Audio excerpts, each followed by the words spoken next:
Mr. Stubbe. Thank you, Mr. Chair. I yield my time to Chair Jordan. I thank the gentleman. Mr. Shank, did Gail Wright really tell you that? Yes. Justice Alito said he didn't tell her. She said she didn't tell him, but you're sure she told you? Absolutely. Now, you wrote a book a couple years ago, is that right? 2018, you wrote, yes. Wrote a book? Yes. I want to read a section from that book. It's a section where you relate you and your family attended oral arguments at the court. You were there in the courtroom, and that directly involved your brother Paul, also a reverend. And I just want to read this section. You said, with the single rap of the gavel, Chief Justice William Rehnquist announced, "We'll hear argument first this morning in number 95-1065, Reverend Paul Shank and Dwight Saunders versus Pro-Choice Network of Western New York." Paul and I winked at each other, knowing we had made history with that reverend in his name. It had been a minor victory when we persuaded the court that reverend should remain before Paul's name, even though we had been told repeatedly that legal briefs never included such titles. You thought it was important that, obviously based on what you said, you thought it was important that the title Reverend be in front of Paul's name, is that right? Correct.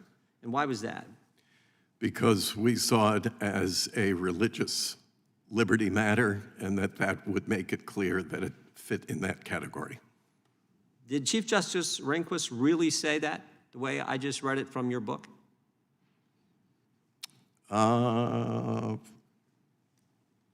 can't say that I remember that. Well, you're pretty darn specific here. You got the number, case number 95-1065.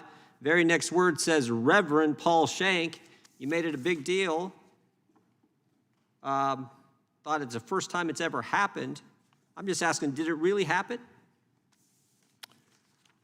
I wish I could tell. I would have to go back and review that. So it may not have?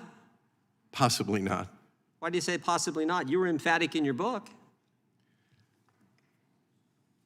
I would have to go back. We did go back. We did go back, and I got the transcript right here. Proceedings, 10:05 a.m., Chief Justice Rehnquist. We'll hear argument first this morning in number 95-1065, Paul Shank and Dwight Saunders versus Pro-Choice Network of Western New York. Did you hear it? I did. Was there a word missing? Title Reverend. Yeah, wasn't in there. In your book, you said it was a big deal, so much so that you winked at your brother. Did you wink at your brother? Yes. What'd you wink for if it wasn't in the title? Well, it was our case. But that's not, you said you winked because they included Reverend in the title, and the transcript says Mr. Rehnquist didn't. Perhaps not. Perhaps? Court reporter get it wrong? Did he say it and the court reporter get it wrong? Well, then. Well, we got the audio too. I'm going to play that for everyone to hear.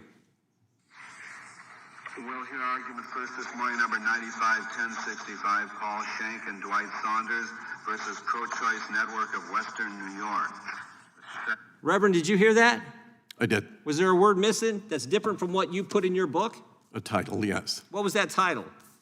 Reverend. Reverend was not there. Right? Did you wink at your brother?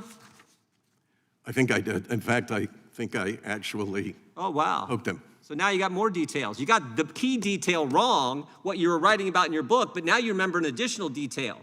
You not only winked, you elbowed your brother. Even though the reason for the wink in your writing was the fact that Reverend was using the title, something that had never been done, but it wasn't used. But we're supposed to believe you today.